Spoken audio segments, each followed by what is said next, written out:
ஐயனார் துணை சீரியல்ல அடுத்த வாரத்துக்கான எபிசோட்ல நம்ம பல்லவனோட அம்மா நடந்து போயிட்டு இருக்காங்க. நிலா அவங்கள எதிர்ச்சியா பார்த்த உடனே, "நில்லுங்க ஒரு நிமிஷம்" அப்படின்ற மாதிரி சொல்றாங்க. நிலாவை பார்த்த உடனே அவங்க கிளம்ப பார்க்குறாங்க. "நில்ல போறீங்களா இல்லையா?" அப்படின்னு சொல்லிட்டு நிலா வந்து கேட்ட உடனே, "இப்போ உனக்கு என்னம்மா பிரச்சனை?" அப்படின்னு சொல்லிட்டு கேட்கவும், பல்லவன் உங்களோட பையன் தானே, அவனை விட்டுட்டு போக உங்களுக்கெல்லாம் எப்படிதான் மனசு வருது அப்படின்னு சொல்லிட்டு கேட்கவும், "நீங்க வேற ஒரு கல்யாணம் பண்ணிக்கிட்டீங்க, அதனால தான் அங்கிள் வந்து உங்க மேல கோவப்படுறாங்களா?" அப்படின்னு சொல்லிட்டு கேட்கவும், "இங்க பாரும்மா, என் பையன அவர்கிட்ட விட்டுட்டு போனா, அவரு கோவப்படாம தூக்கி வச்சு கொஞ்சவா போறாரு?" அப்படின்ற மாரி சொல்லிறாங்க.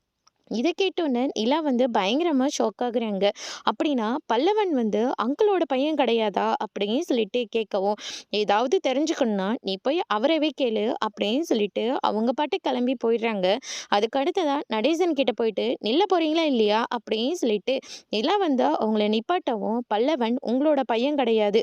ஆமா தானே?" அப்படின்ற மாரி சொல்லிறாங்க. "எல்லாருமே என்னுடைய பசங்க தான்" அப்படின்ற மாரி சொல்லிறாங்க.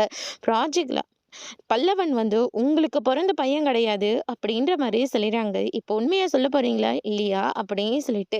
நிலா வந்து கேட்டுக்கிட்டு இருக்காங்க. அதோட இன்னைக்கான பிரம்ம முடிச்சிருக்காங்க.